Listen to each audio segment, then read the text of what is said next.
Good morning, everyone. Matthew with Be Different.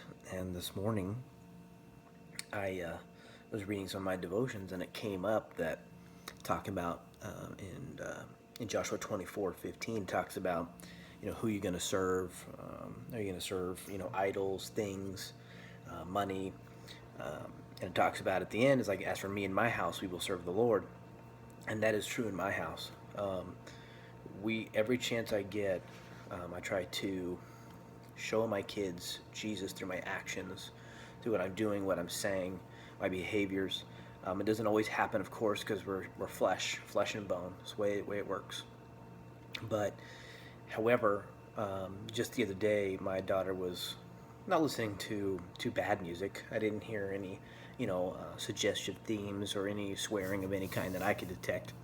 However, I knew that it wasn't uplifting Christian music. And believe me, guys, there's tons of Christian music out there.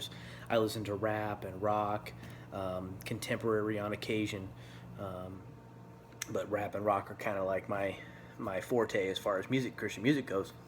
And I love worship at church, love that kind of thing because everybody's singing together and the band's great.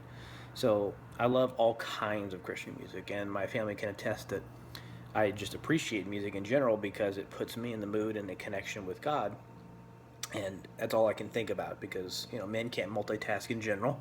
So if I'm worshiping God, that's all I can think about. So anyhow, I was walking up in the hallway and I noticed it, and I said, "Hey, listen," I was like, we need to listen to Christian music in the house. She's like, "Well, it's not bad." I was like, "No, I understand that. I know it doesn't say bad things. However, it still affects your mind. It affects your heart. It affects what you think and do and how you behave. Even if they're not talking about things that would be objectionable, it still affects you." And she's like, "Okay, okay." So I was really proud of her because she changed her music instantly.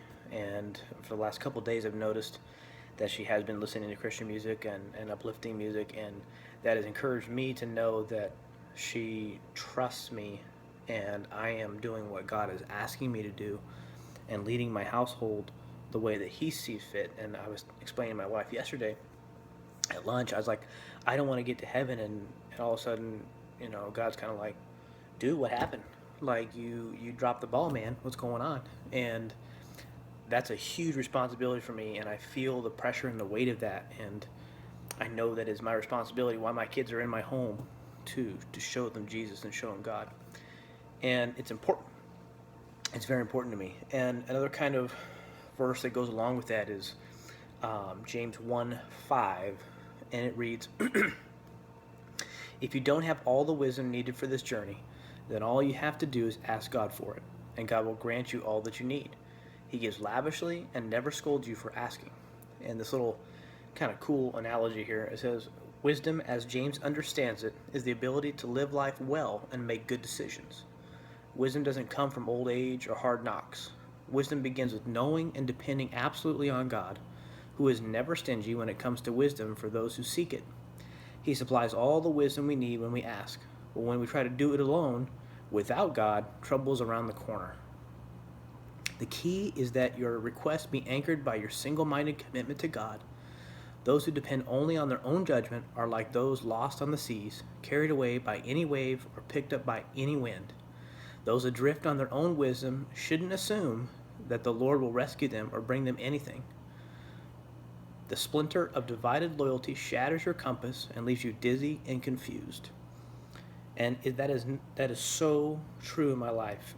If I try to do it on my own, if I try to figure it out, I get lost, I get confused, I get dizzy, I get overwhelmed by all the decisions, by all what's going to happen next. I need God's wisdom. I pray for it every day that He leads me and orders my steps. And I know He does because some of the things that I experience, some of the things I go through, if I didn't have God in my life, it would be chaos. If I didn't have His wisdom to help me decipher and adjust for the waves, I would be lost at sea.